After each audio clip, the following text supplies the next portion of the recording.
கடவுள் இருக்காரா இல்லையா? கடவுள்னா யார்? நம்மளெல்லாம் படைச்சவர். என்ன படைச்சவர்? டாக்டர் வசீகர். கடவுள் இருக்கார். அப்புறம் சில காரணங்களுக்காக இதை டிஸ்மேண்டில் பண்ணிட்டாங்க. ஏன்?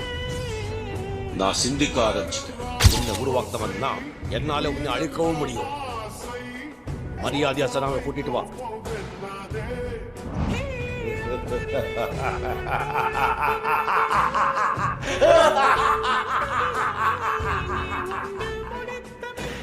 யாராலையும் அழிக்க முடியாது.